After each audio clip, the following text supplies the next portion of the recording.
Thanks, Cameron. Okay, on to our next speaker, Samantha Forrest, Tasmanian Health Service Northwest. Sam's current role is to manage the health, safety and wellbeing of nearly 2,000 people in all the hospitals and community health centres for the Northwest region. Added to this have been major project works at numerous sites, most notably the new Regional Cancer Centre at the Northwest Regional Hospital. Sam will be outlining learnings from a challenging and complex construction process and provide practical tips and advice for improving contractor management. So this is improving contractor management in the public sector. Thank you, Sam. Thanks, and apologies to the people who are here that have already heard this talk before. We hosted this at the Northwest Regional Hospital a few weeks ago, so but it's good to see you all back here again, that you haven't run away having to come and listen to me again. As Pam said, I'm the Work Health and Safety Consultant with THS. Prior to that, I actually worked with Cameron, doing the same role as Cameron, and it's been a very challenging change, coming out of just pure pretty much health and wellbeing and into the blended role of work health and safety in a pretty complex construction build. Is there anybody here at all who's actually seen the new cancer clinic? Yep. So not many. Oh, and we've got Richard here as well. Excellent.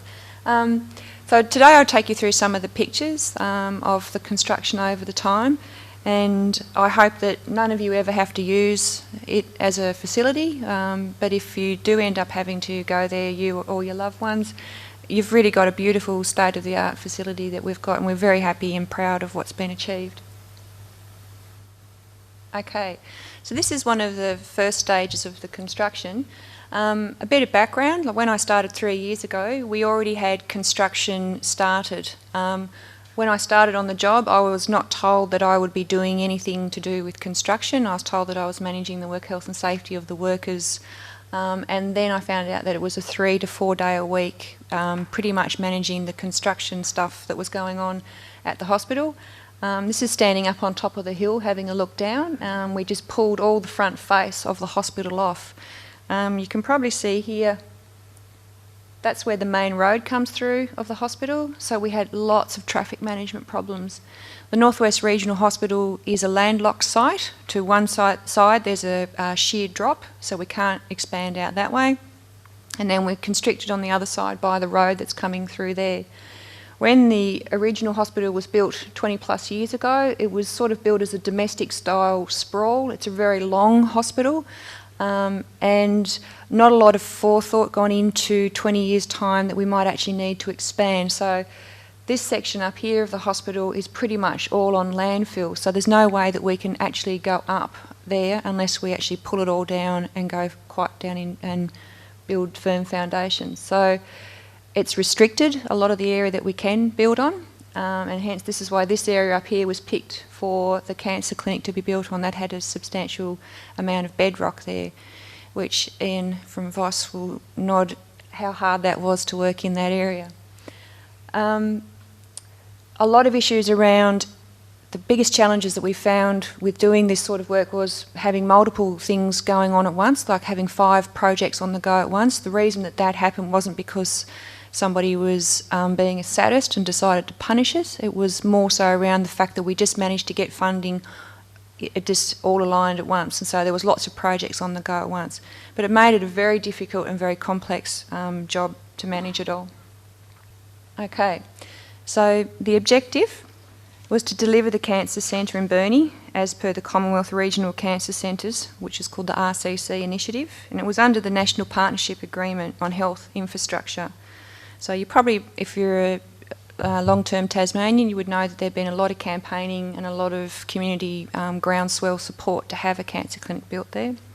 So our output was that we needed to provide the Regional Cancer Centre at the Northwest Regional Hospital, and the outcome was going to be the impact for the Northwest cancer patients and their families would be profound. So eliminating the need for travel to Launceston for treatment and reducing stress in trying times, especially those who are in isolated areas. So if you're a Northwest coaster and you had somebody who needed radiation treatment, as I had a family member, those drives every day, 5 days a week to Launceston for 5 minutes of radiation therapy is pretty draining, both on you and on the person who's needing the treatment, but also too on the families you've got to find other people to pick your kids up and run them around.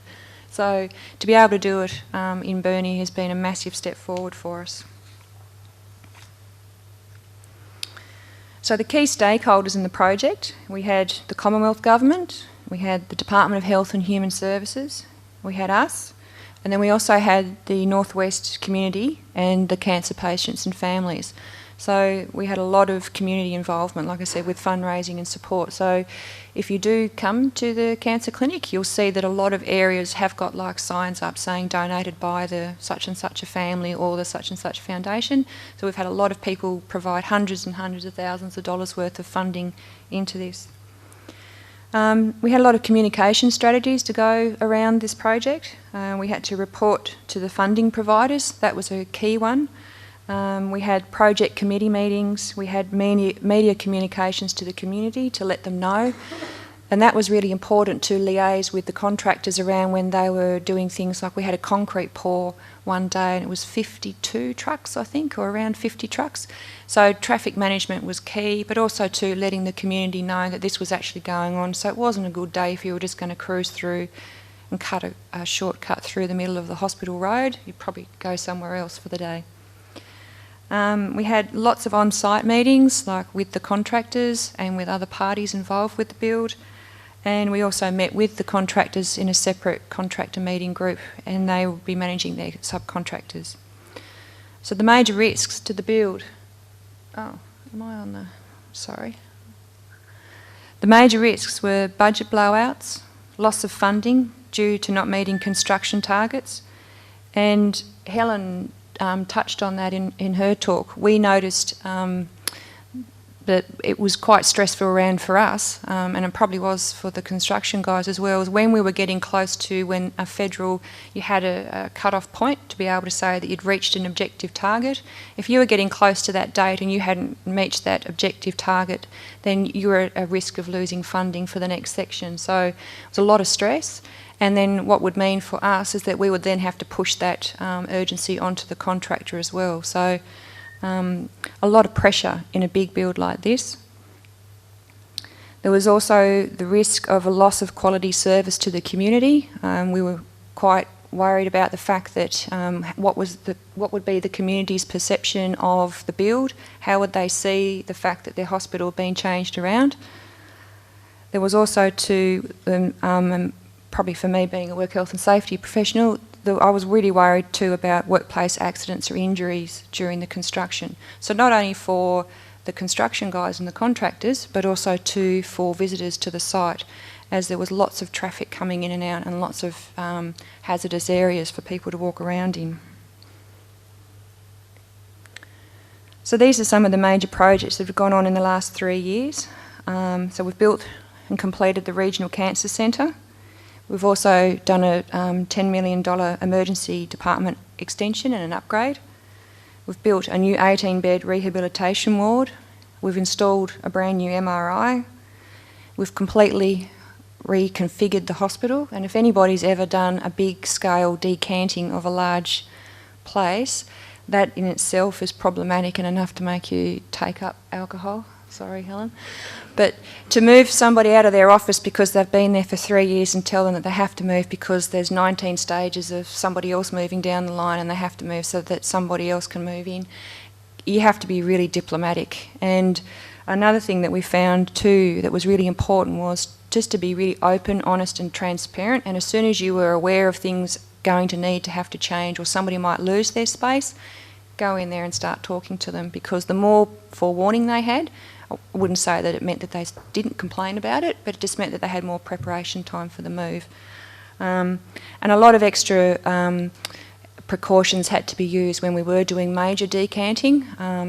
If you could imagine trying to move, we had the emergency department was set up in a temporary location, and in one day we had to move a whole emergency department from its temporary location straight into a new working area with absolutely no impact upon patient quality care outcomes.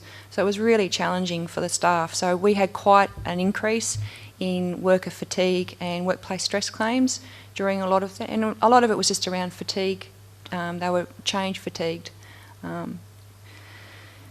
We also built a new palliative care area, and there was also a multi-level car park that all went up. So as you can see, pretty much all of that was on the go all at once, which was huge. It was a massive impact upon the worksite. And what we've got starting up in the second half of this year we'll be putting in a new helipad on site. So now that I've cut my teeth on that, the helipad is looking like a bit of a, I won't say walk in the park, but it'll be a lot less stress than what all of these were.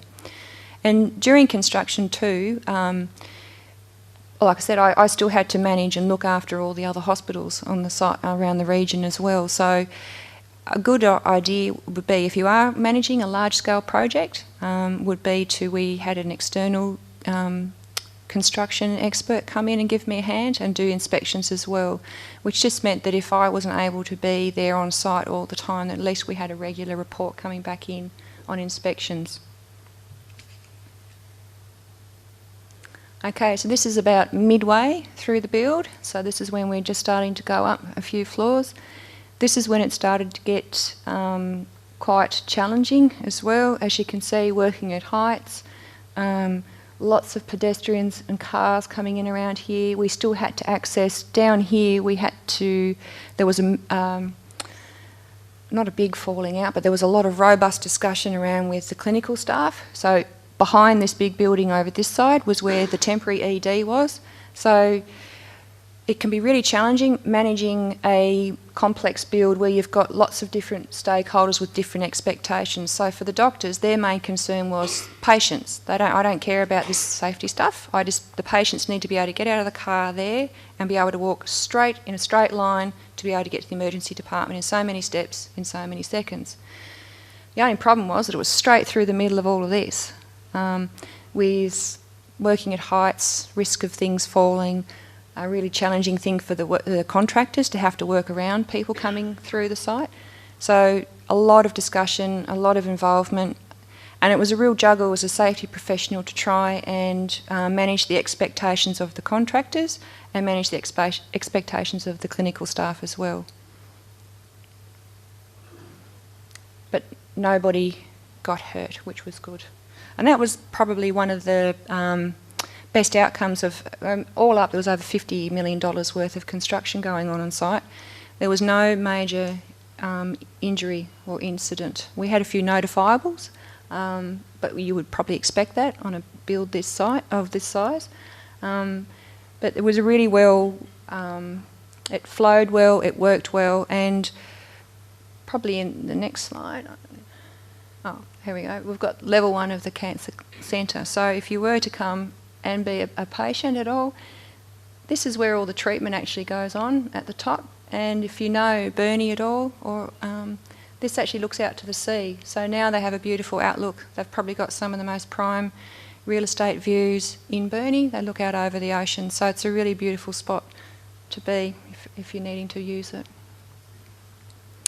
Okay, so let's get into the issues. The multiple projects, multiple contractors, multiple stakeholders. That was challenging, and it just meant that there had to be a lot of lines of communication. So one thing that government does well is meetings. So there was always lots of meetings. There was the contractor meeting, and then there was the project team meeting, and then there was also subset meetings within different departments about how they were going to do their decanting and moving. So as a work health and safety person, it was really important to be at all of those so that you could get some consistency going, that you knew what the issues were and across all the different areas. Like I said, when I started, works had already commenced, so I think it was Helen, you mentioned about the design stage, getting involved with the design stage. There had been little or no work health and safety input into the design of any of the projects that were underway when I started. So it was like playing a bit of catch-up, and so that we had to rework and redo a few things to make it safer for both patients and visitors and also for workers. The key thing was to maintain patient-visitor safety in the construction zone. another big issue, and it's actually like a national standard of healthcare. You have to have easy access into a hospital. So as you can see, we pretty much pulled down the whole front of the hospital and barricaded it off. So access for people was a real issue, and we noticed a dramatic increase in complaints from the community when we were doing all of this construction work, simply because they didn't know where to park, how to get in, and if you've got an older person on a frame, to have to walk them even an extra 30 metres can cause a great deal of angst. The deadlines that I've talked about, the budget, that was always, you're always having to juggle that, managing all the variations that would come in. The decanting, visitors unsure of the ward locations, lack of space. Our hospital was very crowded, so when you took away a whole heap of more space because it now became a working space where people were going into, that created a lot of issues for a lot of staff. The community expectations of service delivery. So one thing that people expect and demand from a hospital is that they can get there, that they can be seen, that they have quality care and be looked at fast with little or no fuss. So that's pretty much a common community expectation. When the construction was going on, it was really hard for us to keep meeting those community expectations simply because of all the complexities around the site. And we had a lot of worker frustration at disruption as well. So you're juggling a lot of people's frustrations at things that are going on. We had things like glue smells that were going down when we had to relocate like a whole office full of people for a week in an already tight and crowded space.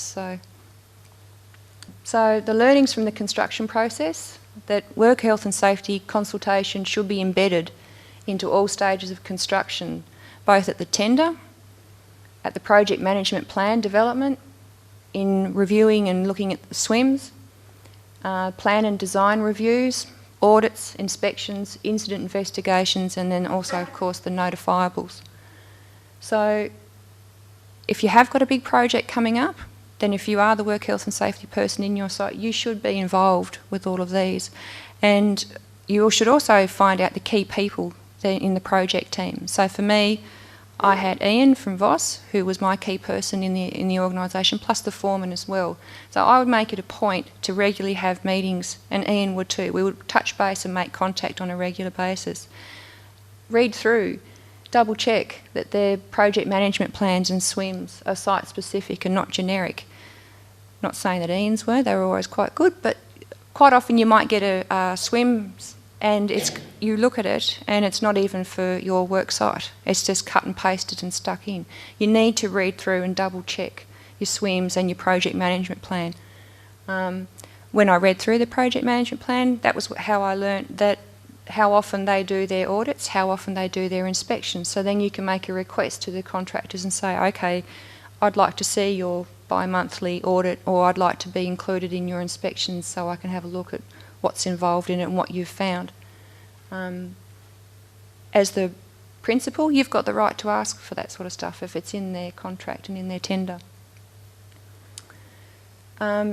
Ensure that all the contractors and subcontractors are site inducted, making sure that obviously the principal contractor, once they've inducted it, they're making sure that all their subcontractors are, all their licences are up to date. The big thing that I found with our job was that it was such an alien work environment for the guys that were coming in to build. So this was where we spent a lot of time talking to them about the unusual place of working in a hospital. And where we had most issues was usually where it was the interface, where you had the hospital component and the construction. So where those two met was quite often an issue. So we had to teach contractors and workers about infection control. So things like if you cut through plasterboard in a hospital, you increase the risk of a disease called aspergillus in patients who've got low immunity. So dust management was really critical in a hospital. So, and what do builders do well is usually make dust. So we had to make sure, and they were really good at when we were asking them to do things. Working in occupied spaces, just making sure, once again, communication. You ask for the SWIMs about working in occupied spaces. It would be that communication would be in advance so that you could clear out the office if there was going to be people working above you, and then it would happen smoothly.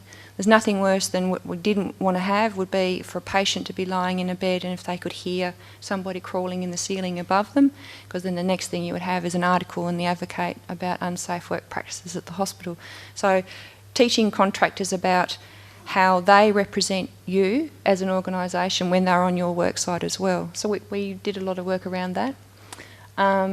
We had a few conversations about language on site. We had one of your guys, Ian, he was a really good singer and he particularly liked kung fu fighting, which was fine, but we had to be careful around like a bit of blokey language on site as well, simply because we had lots of women and children coming in on site and the community are coming in. So making sure that your contractors know that while they're on site, they are representing you as an organisation or a business. And this was an interesting one, was securing tools and their work sites. To change thinking around of opening up a switchboard, leaving a few things there and walking around the corner to quickly check something and then come back around. In those 2 seconds, in a hospital, people who are there, we have a lot of mental health patients and who like to take things. And tools make great weapons. So one of the key problems that we're actually having in the hospital at the moment is an increase in violence and aggression. So we were talking to the contractors and stuff and saying, well, look, you can't leave stuff lying around unattended because it could be temptation and it can be used as a weapon. And they were really good at that. And we would quite often just do little site inductions with a group of 4 or 5 guys and just say, look, you know, you can't leave your tools here. Make sure you put them away.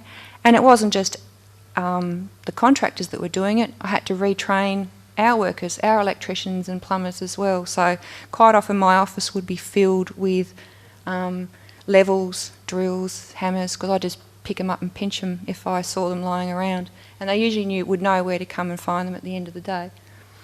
But yeah, we had a really interesting one.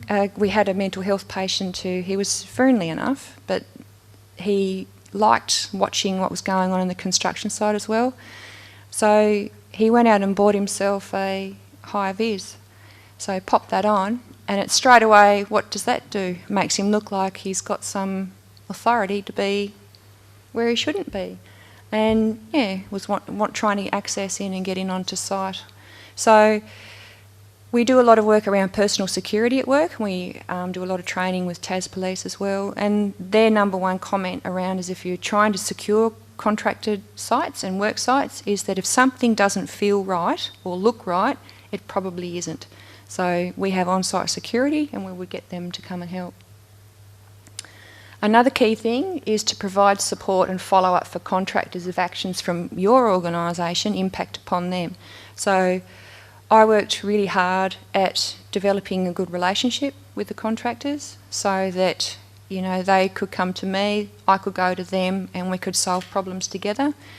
And when it all boils down to it, good contractor management is all around relationships. What's the culture that you're trying to develop with the people that you've got engaged into your workplace? So we had an example where there was a room that the sign had been taken down off a thing, that it was an isolated room. So somebody had a highly contractable infectious condition and the room hadn't been cleaned yet, but somebody hadn't bothered to leave the sign up to alert that the contractor shouldn't go in there. So we had a couple of contractors go in there, and they weren't only just exposed to that, but also to there were soiled adult nappies in the bathroom that they went into. So that's not okay on our part. So we had to follow that up and show as much well, you know, that we're following the process on our own people if it impacts upon their work health and safety. So you need to be flexible, you need to be transparent, and you also need to be able to take criticism from a contractor if they find something that you're not doing right. It was good too, we had a lot of because they were there for so long, like they were on site for 3 years pretty much, so a lot of them became really well known to the staff. It was nice to see some interactions going on. especially the young fellas, the young tradies, they particularly like the canteen, and we noticed a massive increase in sales, unfortunately, of party pies and sausage rolls at morning smokos. So that sort of side of thing was really good, and in the end I would have like a lot of the contractors would pop their head into the office and just say g'day or say what they were doing, and that was a really important thing to do as well, to take time out just to talk to people and actually get to know them a bit better. And the last one is always be firm but be fair. If somebody does breach your swims and you have got that good relationship there, then it's going to be better for you to go in and say, look, we need to discuss this. Things aren't working here. What can we do to solve it? Rather than if there's fractional disagreements going on all the time and then there's been no culture of development there happening with the two parties. Be firm but be fair. If you've got things that you have to deal with them, but deal with them in a way that is still diplomatic and conducive to continuing a working relationship. So my work as part of the project management team was to review all the plans and drawings for potential work health and safety issues. So since the development's been done now, that's been changed. So before I would not be involved, there were like a work health and safety person wouldn't look at that level. So that's now changed. So there's definitely a work health and safety input right from the beginning. I have to review all contractor safety management plans to ensure regulatory compliance, not just with the regulator, but also too with other standards. So like our national healthcare standards, I have to make sure that where they're going to cut, dig, grind or do whatever, that we're not going to breach infection control or quality standards. I had to ensure that contractor and the patient interface was safe, so that would be, like what Helen was also talking about, developing up a big risk register and thinking through, trying to think of every possible thing that could go wrong, and you'll never think of everything that can go wrong before it happens. You'll come across things as you go. Part of every fortnight we would have a meeting, and that risk register, that would go to that meeting, and I would highlight 2 or 3 risks that I thought were of concern coming up because of where works were moving into. The other thing I could give you advice on is don't allow your managers or whoever to push all of the work health and safety compliance and issue onto you, that you're the solution and you're the only person who has to manage it, because you're not. With that risk register, I made that so that everybody owned it. Everybody had to sit down and have a look at that risk register. They had to go over it, and we all agreed on what the inherent risk was and what the residual risk was at the end of the meeting. So it just sort of spreads it out a bit more, and it meant that everybody else was aware of what was going on in the build as far as work health and safety. You need to perform regular site inspections, and like I said, I couldn't get to do them all. The workload was too great. We engaged an external person to come and do that, which was fantastic. Attend the meetings. Go along and find out. Go along to some toolbox meetings. Meet some of the people, find out what's going on. Ensure the alignment with the strategic plan. So we had a fairly comprehensive strategic plan for all of the builds. So it was my job to go through and make sure that as far as work health and safety goes, we were meeting our expectations of those. And develop policies, procedures and guidelines and resources to ensure safety during construction. We were pretty light on with all of that when I started, so we've had to develop a whole new range of those documents. And I also noted what you said, Helen, about who are you getting to help write these. So when we have written some of these policies and procedures or done some works, we've sent them out to all the stakeholders. And that doesn't have to just be internally in your own organisation. Involve the contractors. Ask them, does this work? Does this read right? Give it to the guys who are actually doing the job and see if they can make sense of it. One thing that I found that, again, that government's really good at is they'll write a policy, but generally they're written in like graduate level language. They overcomplicate the wording, and it's so convoluted, and it's 17 pages long. I think somebody else said about a 17-page swims. Your brain shuts off after the first 3/4 of the first page. So make it short, sharp, make it relevant, and get feedback from the people who are actually going to use it. There is a great program, and I can't think of what the name of it is, but I'll try and find out what it is and send it to Pam so it can go out to you. You can actually run your documents through it, and it will tell you what grade level your document is at. And it'll come out and basically say, look, fail, it's a grade 10 level, you should be aiming for grade 8.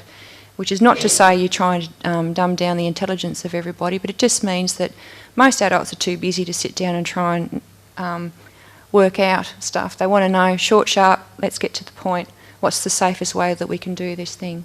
So I really recommend that you do those as well. And involve everybody in developing policies and procedures. Once you've done them, I did like about that gap that we were talking about before, test them out. We've tested a few of ours out. One that we've just written around, workplace aggression and violence, is what we call our Code Black, which is where we have to take down somebody in a physical aggression thing. Well, nobody had actually tested out how this works in real practice doing a mock one. So we've run a few mock ones of it, and we've found that there's a few gaps there that we needed to tweak. So run through those policies and procedures, talk to the contractors about them as well, see what they think about them. Are they workable for them? Will it make their job and their life harder? How can you change it to suit? So there's the final picture, a lovely new building. And a final word of warning, and something that none of us saw, and we thought we were over all the risks by the end of this 3-year process, was just here underneath this awning we had commissioned an artist to come in. So she's put some panels on here that have got like gum trees, and then all in underneath this awning here she had these hanging bits of silver metal to look like glistening leaves.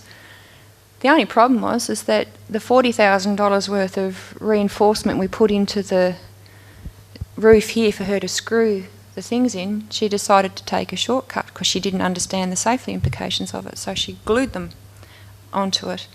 And those things, they weighed nearly a kilo each. They were really, really heavy. And then they decided to use a different ring to hold them onto the thing, so they weren't strong enough. So the ring started to stretch and contort, and they started dropping.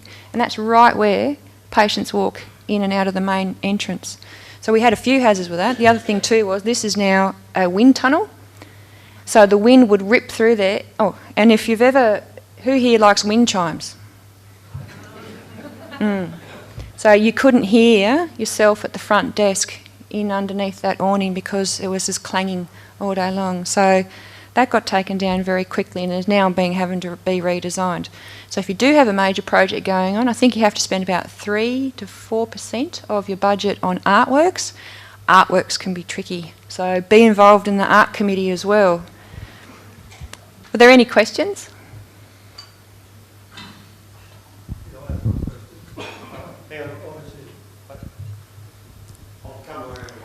Sorry. It seems to me that predominantly your job was change management. Did you have any experts on your change management team? Were you the change management team?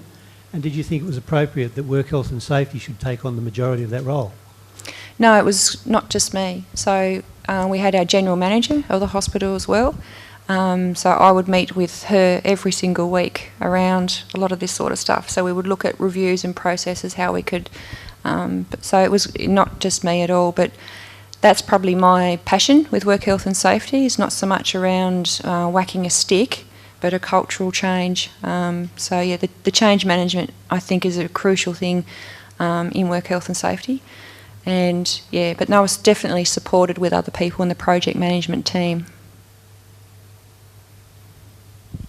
And it's definitely a field that needs more work in. Like, yeah. Hello, Sam. It sounds like when the artwork went up, it wasn't supervised by a builder or someone with a building licence. Is that what usually goes on? No. Why didn't workplace safety get onto that up front? It was set up. There was a builder who was out there with a scissor lift helping to put it up. So there was a few smacked wrists over that. I should imagine. What happened to his licence? No idea about the licence. Thank you for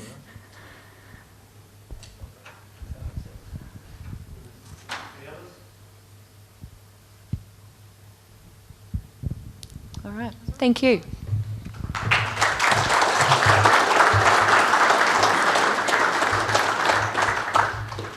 Thank you very much, Sam.